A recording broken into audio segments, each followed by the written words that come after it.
Hi, I'm Chloe and I'm the owner and founder of Cake by Chloe. I have always really loved to bake for family and friends, and 4 years ago entered a cookery competition on Channel 4 which was about baking and cake decorating, and I actually won, which was really cool, and it really inspired me to start my very own bakery. Since then, Cake by Chloe has grown and grown, and we now offer cakes for all sorts of occasions, for all sorts of people. We do corporate cakes, wedding cakes, birthday cakes, even cakes for celebrities now, and we were recently featured in OK magazine. Another thing that I always use is coconut oil. You might find that there's something else that you prefer to work with in time the more you're doing cakes. I just like it because it's quite nice on your hands as well. It's a bit of a moisturiser.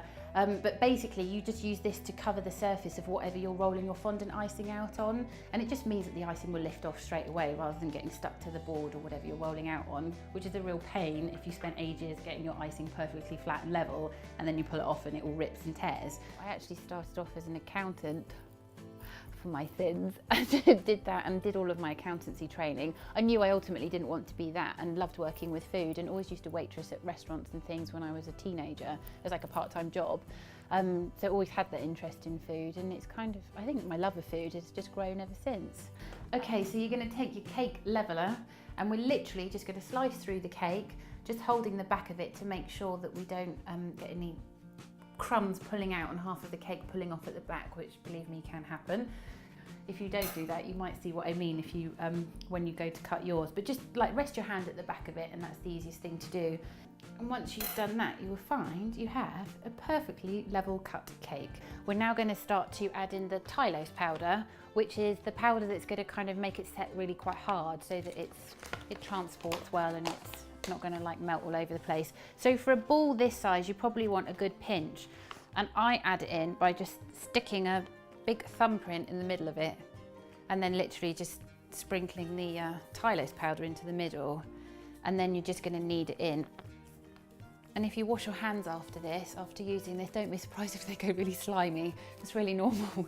I don't know why it does it, it's really strange, but it's nothing to worry about. It's completely normal. My favourite cake design so far, oh my gosh, would be a spherical one that we've just done, which is a wedding cake, and it's 3 spheres.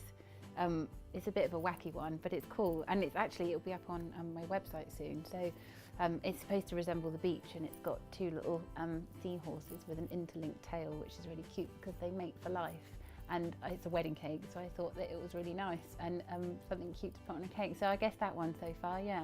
When you first take your icing out of the packet, you might find it's quite hard. And if it is, you can just put it in the microwave for a couple of seconds, but literally do it for a couple of seconds at a time, because otherwise you'll end up getting like little burnt crystallized patches. I know that from experience. And you basically want to get it to a point where it is completely smooth.